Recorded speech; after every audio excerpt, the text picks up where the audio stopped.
Honourable Member for Elgin, Middlesex, London. Thank you very much, Madam Speaker, and thank you very much to all who will be listening, and to my husband at home, who I know who stays up late, that means we're 52 years old when it's 10 to 9. I'm calling this late. But I really want to start this speech off by looking at where we're at, looking at an Auditor General's report that just came out a month ago, and how we have to move forward. So I want to start by reading into the record, Global Affairs Canada is unable to show the value of Canada's international assistance in support of gender equality. And I want to read a little bit of this report into the record so that you can understand setting this up. Because really what I'm looking for is accountability, transparency, and fiscal responsibility, something that we have not seen from this government. And that is why I'm bringing this Auditor General's report and putting it into the record today. A report from Auditor General Karen Hogan, tabled in the House of Commons, concludes that Global Affairs Canada was unable to show how its implementation of Canada's feminist international assistance policy had contributed to improving gender equality in low and middle income countries.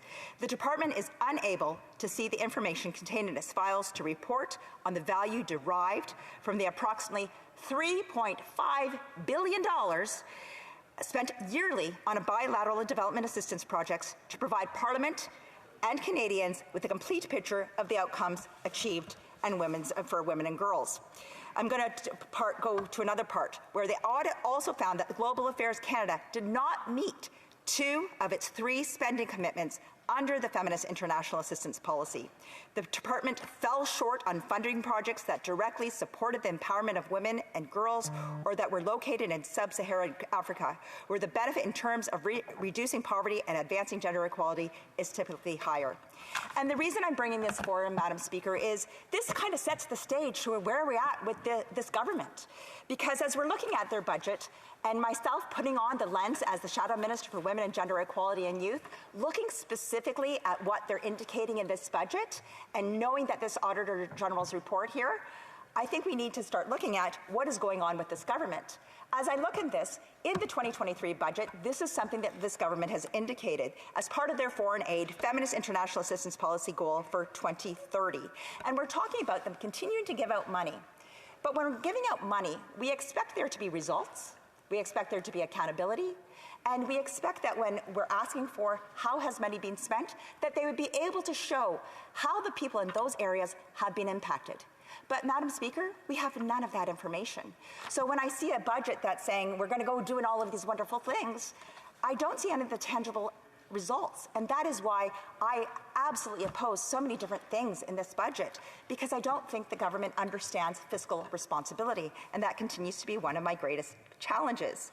When we talk about what we're looking at, and I've heard many people talk about the food bank, I think one of the saddest stories I heard was from a person from the food bank in our area who shared with me that a person who had gone to the food bank owning a home in our area that cost $800,000 was not able to put food on the table.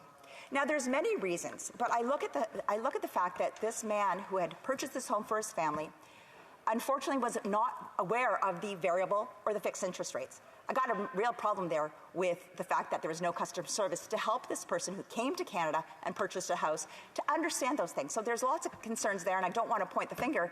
But at the same time, what I'm finding is when this man went and was able to purchase the house for $800,000, he was able to do so because there's a 2-income family with a 6-figure income, and they cannot meet it.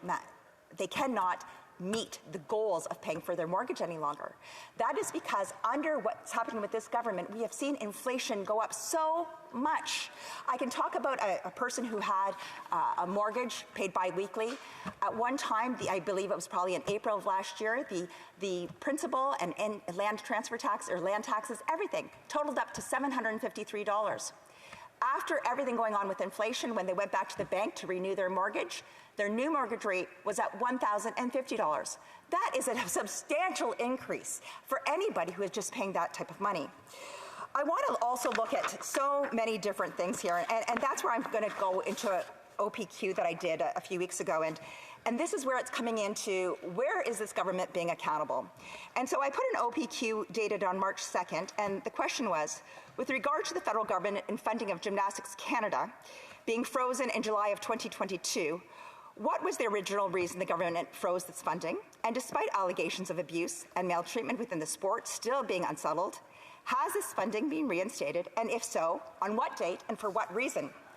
Well, I would like to let you know it has been reinstated, but I do not know for what reason. I want to read you the response from Canadian Heritage on this. As a result of safe sport issues in the sport of gymnastics, Sport Canada froze funding to Gymnastics Canada and imposed the condition that Gymnastics Canada became a program signatory to abuse-free sport, including the services of the Office of the Sport Integrity Commissioner, to allow Canadian gymnasts to be allowed to access the independent safe sport mechanism and other support services offered. Part 2 of this, though, is probably the most concerning thing that I've ever seen, and hopefully I can have somebody share this with me. Part B.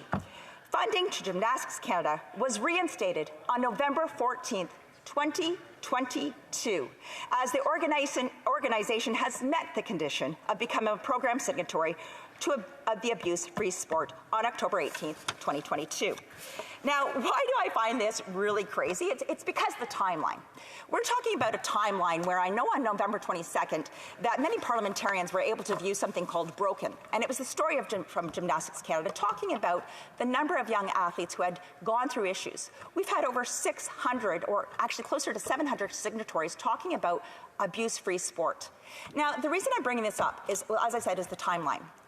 That on November 14th, the minister reinstated this funding.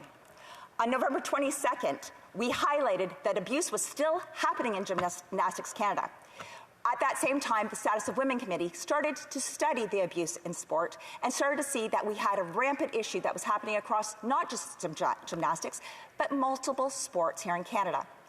This government talks about OSIC and how it's going to work, and I wish I believed them.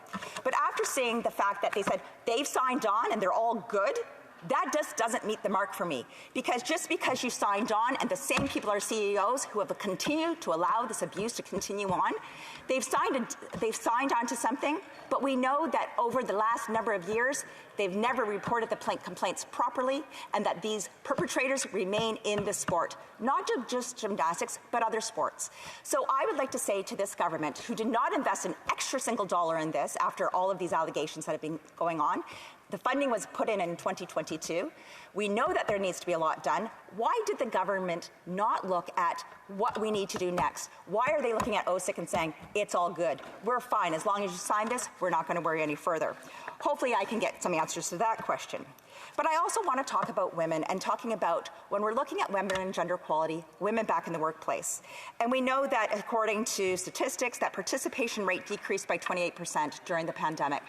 I think if you're looking at any mom, any sister, any daughter, any woman, and many men as well, it was a very, very difficult time as many women were wearing hats of daughters and trying to take care of their elderly parents and trying to teach their children the schooling things that they had missed because they were doing at-home schooling. These are huge concerns for me, but this government is not attacking some of the key issues. This government will talk about a $10 a day childcare program. Well, I'm going to let you know how that's working out in St. Thomas, Ontario. Currently, we have one of our early learning centers, probably one of the best places you will be able to find if you want the great childcare, but they cannot find the employees. So although parents will be able to get approximately a $10 a day childcare, there are spaces that are not available in our communities because there is not the labor force for this.